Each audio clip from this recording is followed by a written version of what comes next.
Some deeper level of Vegapunk's personality is explained, yet at the same time not, but it seems to be implying that Vegapunk's greatest flaw is just his curiosity over science, because while not exactly confirmed, it seems to imply that for Vegapunk it is all about finding the science, which means that eventually if someone will misuse it, I don't think he really would care, because in the end it is just simply, what is that name? What is that? What is sorry? What is the word I'm looking for? If it's misused, then it's technically his fault. But in the end, he feels like nothing will advance if that happens. So basically, that means for him, science is everything. The consequences come later. Me, the Angry fan, and this is One Piece 1067. As I said before, we're introduced again to Vegapunk, and he is unfortunately revealed to have eaten a devil fruit. I was really hoping he hadn't eaten a devil fruit, but I guess the man who knows everything about devil fruit, or supposedly knows everything about devil fruit, definitely should have eaten one himself. It also makes a little bit more sense when you realize what kind of devil fruit he ate. He ate the brain fruit, and he's a brain man. Note, this is not like the Riki no Mi, which grants you superhuman strength. It appears that the fruit's real power is that it allows the user to store all kinds of knowledge without limits, meaning that you basically get complete and utter photographic memory, but also not only photographic memory, but that means that everything you learn and everything you get will be stored in your brain. The side effect, though, is that the brain actually grows with it. And that is the reason why Vegapunk had such a large head. It's not because we may have been a different kind. No, it's because the the brain fruit, basically stores so much knowledge, his head grew until it was actually the size of a hot air balloon. How we managed to walk all over that time, I have no idea. But maybe that is the reason why he cut off his brain. Because yes, Vegapunk reveals he somehow cut off his brain. Or maybe not exactly cut off his brain, but he stored his brain. Actually, in Punk Records, the giant egg-shaped dome over the city, that is his brain. Basically, it is half the size of an island now. And Chopper gets all the more intrigued when he hears that Vegapunk may even have strong medicine to his disposal. Also, it's revealed here that despite having eaten the brain fruit, the fruit didn't make Vegapunk smart. Yes, it made him store all the knowledge he learned, but Vegapunk was always a genius. It's just the fruit helped him store that knowledge, so he will never forget it. Basically, it's the perfect fruit for a natural-born genius, because then they can store every information. He then reveals a little bit more about these satellites of his, although it is still not 100% explained on how that goes. But at least it's confirmed that Atlas, yes, that is a girl, even though someone questioned it. Stella Vegapunk here says that all of them are his clone offshots, which for me basically doesn't answer a single thing, especially with Edison and Pythagoras looking like robots. But I think he means it in a literal sense. They're clones, offshots of him. Each of them is an expert of his necessary facets, but all six of them together possess one complete copy of his personality, but can do six as much. So it's very complicated. Even Jinbei, who is by the way very smart, cannot even follow this line, and I don't blame him. How he explains it, it's very difficult to explain on paper. Once a day, they synchronize their experience and knowledge with Punk Records.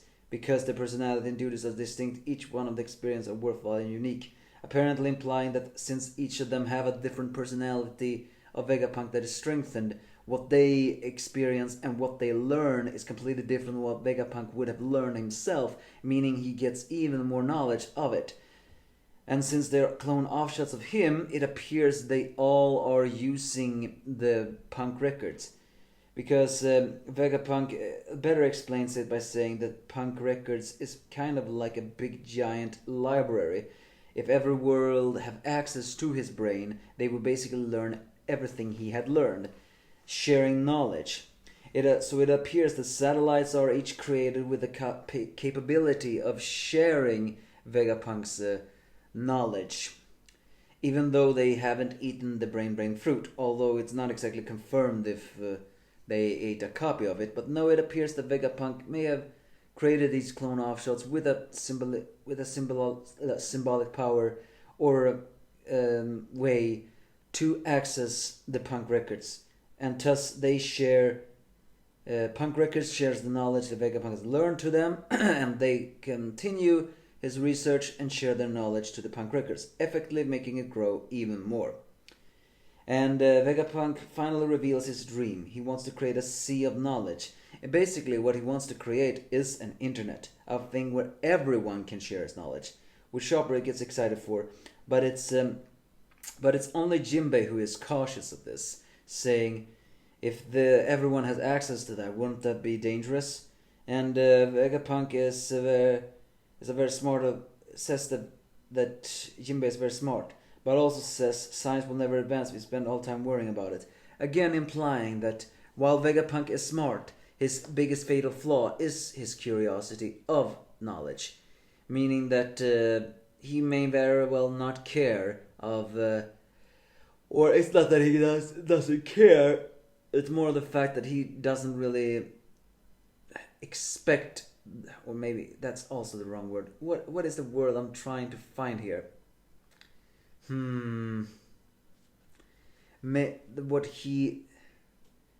For him, science is everything. Therefore, the side effects can't really be blamed for it. Finally, Bonnie steps forward, activates the beam sword, and demands for Vegapunk to turn back her father. But although these situations, Vegapunk says the weapon is a failure. Of course, Bonnie doesn't believe that, but it's then the many insects get sent out, and it's actually revealed that for all of her tomboyishness and for all of her, well, brutishness and everything, it turns out that granted, Bonnie has been shown to be more emotional than almost any other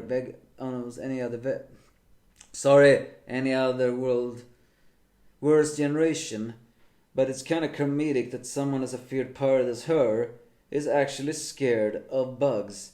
And here's something very happens that I do not like, although it is not confirmed. When she screams out in fear, it is implied she is using haki, white haki, the same thing that Law used when he reversed the Siksik fruit. I mean, it's implied it is that way. It could very well just be the lightning beam of it all. But that lightning effect looks very similar to Haoshoku no haki, but it's not confirmed yet of what this white haki is that Law used too. If Bonnie is a conqueror's user, I will not be happy about it. She doesn't deserve to be that way, but I guess it is what it is. Luffy has found a stag beetle, and he finds bugs interesting. And Vegapunk is actually fully aware why Bonnie would hate him. So, and it's here the most comedic and arguably one of the biggest questions get answered yet. Well, it's not one of the biggest questions, but a very popular question that have been asked is, why did Vegapunk call the artificial Oo no Mi a failure, especially after we saw Momo with his grown-up form? I assume that he lied to the government because he didn't want the government to really have that kind of power themselves. But no, in typical Oda fashion, it is because of a comedy gag. It is not because the fruit was unsuccessful. It is not because it is weaker than Kaido's fruit. No, it is actually a perfect ability to copy all of his power, except for the color of the scales themselves. And that is why Vegapunk has called it a failure. Simply because the Seiryu, which means Azure Dragon, is not the Azure Dragon. Meaning that Vegapunk cloned a dragon fruit, or the Oo no Mi, but he didn't get a Seiryu, he got a Momoryu or something like that. And that is the reason why he considered that artificial devil fruit a failure. Even though the power and everything of it is perfect. And that means that Vegapunk is a genius and a perfectionist. Which is for me a very bad sign, because that implies that for Vegapunk all the scientific that he has done is perfection. Or maybe implies that for him you must always research things. May explain why he's so obsessed with money and stuff like that, because he cannot reach perfection unless he spends so very much. It could also very well mean why the pacifistas was developed. But if they are, but if he's a perfectionist, then does that mean the seraphims are perfect themselves? Who knows? But it's also revealed that the robot here is actually not built by Vegapunk. It was actually a robot that attacked the government 200 years ago, but somehow was stopped. No one remembers that. Granted, why would anybody do it? It was built in 900 years ago, and 200 years ago it climbed the red line and attacked Marie Joie, but somehow was stopped. The world government demanded its destruction, but the scientists of that time wanted to examine it, so they hid it on Egghead Island. Because it's revealed that even before Vegapunk took this island as his base,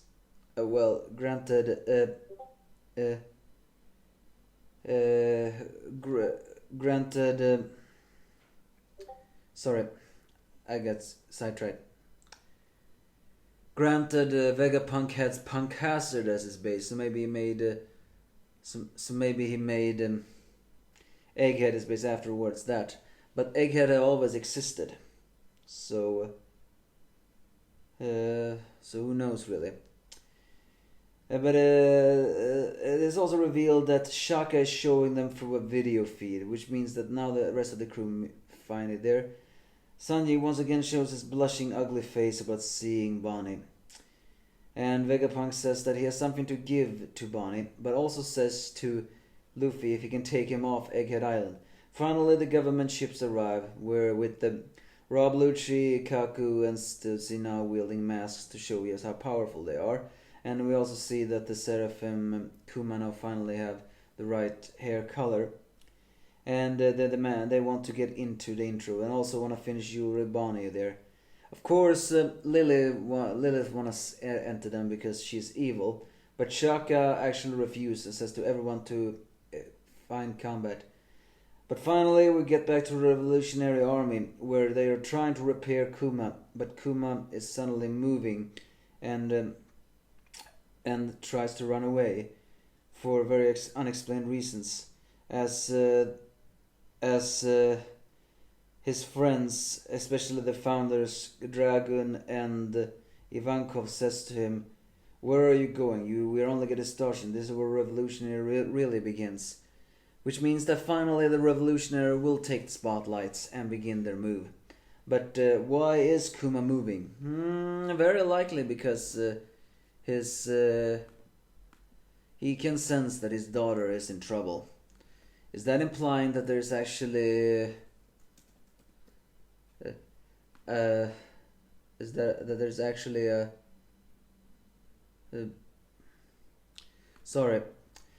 that there's actually a sentence of Kuma's personality still within that one, or was that the Vegapunks who called him back just because they knew that Bonnie is there now?